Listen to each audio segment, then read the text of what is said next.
Tonight on 205 Live, the Scottish supernova Noam Dar takes on the premier athlete, Tony Nese.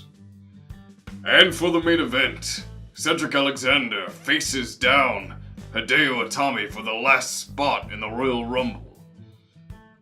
Who wins? Who loses? Let's find out. And, this was a very, I wouldn't say brief, there's only two matches tonight. First match, we had Tony Nese versus Noam Dar. Tony and Noam Dar start the first few moments of the match evenly matched, with neither man giving ground to the other. A couple good spots by both, but it was a slow-moving match to start. It wasn't until about 6 minutes in when Noam Dar does that twirly hold that he does, where he spins the both of them around.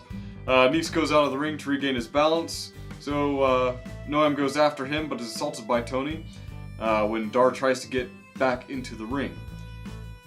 Tony controls the match after this, beating down Noam and attempting multiple pins, but Noam kicks out each time. Dar manages to evade an attack by Nese, thus beginning his counteroffensive, knocking Tony off the middle turnbuckle, launching a series of strikes. Then hits Nese with a Northern Light suplex, but Tony kicks out. He attempts to go for another suplex with Nese dropping down to avoid being launched. Dar instead gets Nese into a guillotine. Nese powers out, knocks Dar down, throws him into the ropes, hits him with a moonsault, but again, Noam kicks out. Nese then attempts a German suplex. Dar responds by dropping down and kicking Tony multiple times. He goes to wind up for the Nova Roller, but Tony hits him with a running forearm. Dar gets back up and gets him into another guillotine. Nese tries to power out. Dar kicks off the turnbuckle when he tries to go into the corner to break the hold. So what Nese does instead to power out is he converts it over to a Northern Light suplex of his own and into a bridge. Dar kicks out of the pin. Then after knocking Dar down, he goes to drag. He gets this look in his eyes like, oh, I know what I'm going to do. I'm going to ruin him. And he goes to drag him into the corner, and as he goes to prep him up to slam him into the turnbuckles, Noam rolls him up for the win. It was slow and plodding at the beginning and started to ramp up near the end, but it didn't feel like it quite paid off the way I was expecting. It was a well-wrestled match. It was a pretty good match. But I feel like it could have been more. After that, we got a promo from the Brian Kendrick, reading a letter from Tozawa. Tozawa promising, he's training out in Japan, he's getting ready for his match so he can reclaim his championship. And then Kendrick starts talking about how he owes Tozawa, and he's going to do everything he can to make sure that he becomes a Cruiserweight champion. So we're likely going to see some interference from Brian Kendrick during the match, during the Royal Rumble, which might come in handy, given who else might be in there. We also got a promo from Gulak and Jack, giving binders of suggestions to Drake Maverick, who, after they leave, takes those binders, turns to the left, and drops them. But at that time, Mike and Maria Kanellis walk up and they're complaining how he hasn't had a match in 5 weeks. And then Mike and Maria are pretty much now vowing to take down any of the new talent that they bring onto 205 Live. After that, we got a quick promo from Leo Rush, whose promos are far better when he's not working with Lashley. And then after that, we got to our main event, which was Cedric Alexander versus Hideo Itami. This was a great match. With Arya Daivari at ringside, likely to serve as a distraction later on. I write my notes as the match is going, and a lot of these things were call-its, but regardless, the match starts off with a messy scramble. Both are playing it safe at the start. Cedric works Hideo's weak shoulder, which is a very smart idea considering his history. Hideo attempts to reverse, but is chopped down by Alexander. Itami utilizes going between the ropes to keep distance between him and Cedric, just ducking in between, forcing the ref to get some distance between the two of them. Using this method, Hideo begins attacking Cedric. He pops up, starts laying a series of strong kicks on Cedric Alexander, targeting the chest, with Cedric replying with a head scissors takedown. After laying Itami out, he kicks Cedric in the head, goes for the lumbar check, but Itami breaks out and rolls out of the ring.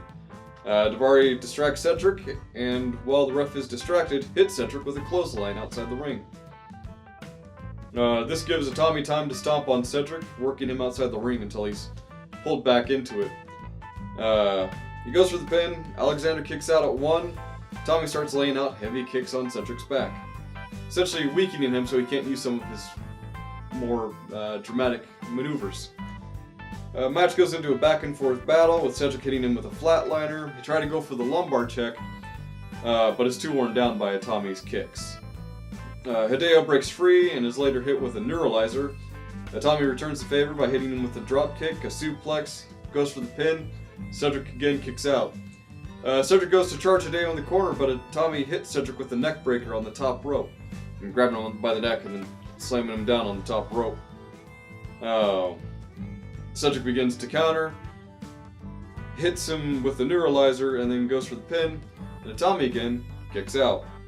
Daivari pulls Itami out of the ring after getting hit by Cedric, giving Daivari some time to recover, and as Itami and Daivari were outside the ring, Cedric jumps over the ref and lands on Daivari and Itami. Sorry, I think I'm getting sick, and so my head's a little. However, crap. Let me see here. Give me the yeah. All right. So after getting back into the ring, Daivari distracts Cedric as he goes to launch himself at Itami, giving Hideo a moment to land a massive kick on Cedric. They get out onto the apron. Hits Cedric with a Falcon Arrow, bringing him down to the ground, below the apron, with Cedric really hitting his foot hard on the apron on his way down, which, as we all know, is the hardest part of the ring. And then Itami thinks he's got it with the countout, but Cedric just narrowly gets back in. Itami begins hitting him with a basement drop kick, and then hits him with it looked like a variant of the GTS to go to sleep, and then pins him for the win. And using a helpful distraction by Daivari, Itami takes the win and will be facing Buddy Murphy and the rest of them during the Royal Rumble. And yeah, that was 205 Live. The first match was good. The second match was great. All in all, I think 205 Live is going to get a B-. B-. But yeah, that's my grade for 205 Live. But let me know what you think on this poll right here somewhere. And then yeah, let me get prepped for the NXT reviews. Be right back to a word from our sponsors. Tonight on NXT, Marcel and Fabian Aichner make their tag team debut. But this supposed Java team may be more than meets the eye. And in a special dual main event, which really isn't a main event if there's two of them, Bianca Belair and Nikki Cross settle the feud. Then EC3 has his send-off match against Adam Cole. Baby! Who wins? Who loses? Let's get in to the nitty-gritty.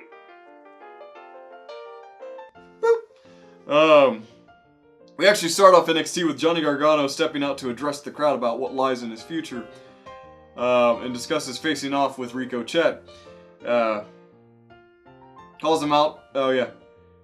And yeah, so he discusses facing off with Ricochet, and while he's doing that, Ricochet's music hits. He steps out and calls him out for attacking people behind their back. Ciampa then steps up after Ricochet is done accepting Gargano's challenge, and then he is interrupted and turned by Aleister Black, who appears on the Titantron and telling him that he is going to fade to black. He also calls Johnny Gargano Ciampa's dog. But yeah, as soon as he said fade to black, the Titantron turns off, all the lights go out, lights come back on, and Aleister Black is right behind Tommaso Ciampa. Ciampa, after a bit of a scuffle, runs away with Aleister Black in hot pursuit. Using this distraction to his advantage, Johnny super kicks Ricochet, knocking him out. Crowd starts chanting Johnny Badass. Alright. And then after that, we had Bianca Belair versus Nikki Cross. This rematch begins with the crowd chanting for both of them. And the two begin taunting one another. Mostly Nikki, though. Every time she gets it, it's like, come on! Hit me! Yeah, after a few blows by Bianca, Nikki takes her down with the crossbody. Bianca knocks Nikki out of the ring. Goes to step out to attack, but is dragged down by Nikki in between the apron skirt and the ring. She starts striking wildly at Bianca. She sends her back into the ring, but gets an elbow when she goes to the top turnbuckle. Then Bianca picks her up and then hits her with a delayed gorilla press, followed up by a standing moonsault, which is always impressive. It takes a lot of power to actually be able to do that. Then Bianca gets her into an abdominal stretch, and after a few strikes, transitions into a backbreaker. Attempts to pin Nikki. Nikki kicks out. Bianca gets Nikki up into a vertical suplex position, but Nikki counters it by bringing her down into a DDT. Nikki lays some serious punches on Bianca, followed by another crossbody. Slams her into the corner, hits her with a running bulldog. SWAT drop, goes for the pin, but Bianca kicks out. And then after that, later on in the match, Bianca manages to land a spear on Nikki. Nikki returns the favor with a fisherman suplex. Goes to get her in a chokehold, but is slammed down onto the ramp. Both crawl back into the ring, charge at each other, with Bianca going more of a brawler style with it. Then goes to charge at Nikki into the corner. Nikki evades, causing Bianca to go into the post. After another brawl, she goes for a crossbody, but Bianca evades, gets Nikki into the torture rack, hits her with the KOD, and then pins Nikki Cross for the win as her little send-off match. It was a good match. Interesting that they had Nikki lose on her way out, but at the same time, it's putting over Bianca Belair, who's going to be spending more time in NXT. After that, we got Street Profits promo, which at first they were kind of doing like a freestyle rap, and it was about, 4 out of 10. And then they kind of talked about how, this is going to be their year. And then after that, we got Fabian Aichner and Marcel Bartel as a new tag team versus, I got this name initially wrong, it's Koonsman and Watts. Apparently they've jobbed out to Heavy Machinery before. What appeared to be just another squash match was actually a great showing by these two jobbers. You knew they were going to lose, but boy, they put on a great show. Just when you thought Watts was going to get the win, Bartel and Aichner end it with a pop-up to a German suplex. I recommend seeing the match yourself. They actually did pretty good. We got an interview with Keith Lee. And then we get to our main event, which is EC3 versus Adam Cole. Bees. Two begin in a strength contest with the expected strongest being EC3. Adam Cole gets cocky, starts showing off. EC3 overpowers him. Then when EC3 went do an Irish whip to go charge into Adam Cole goes to jump over EC3. EC3 just stops as Adam Cole's in midair, and he's like, oh. EC3 chops him down to the ground. EC3 pursues Adam Cole as he evades and ducks out of the ring. And then Adam Cole, using his noodle, pulls EC3 out and throws him into the stairs. He goes in the ring to do a little self-congratulatory, shit heel thing where he's like, yeah, me.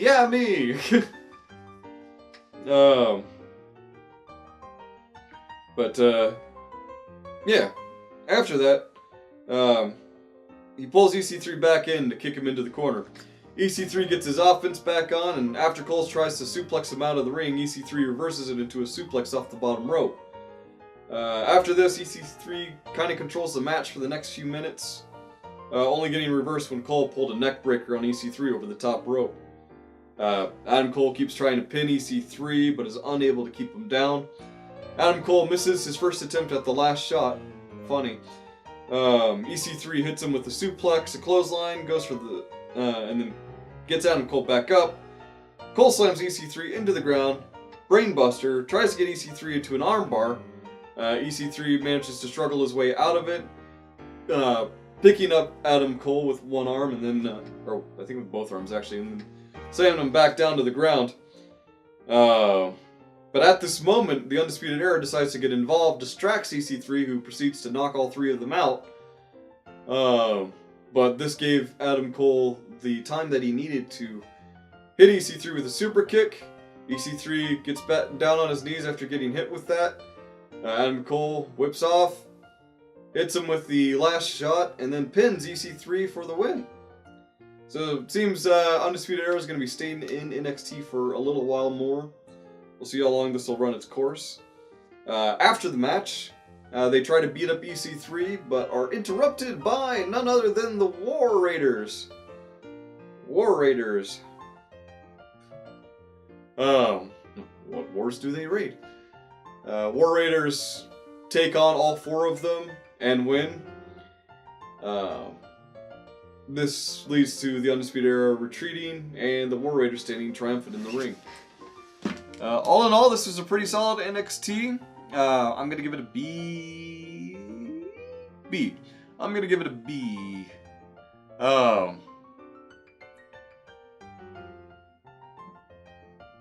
B plus, actually. Yeah, B plus is more fair. It wasn't perfect. You had two of the matches were send-off matches, and the other match was a jobber match. Which, to be fair, the jobbers put on a pretty good show for what their job was, which was jobbing.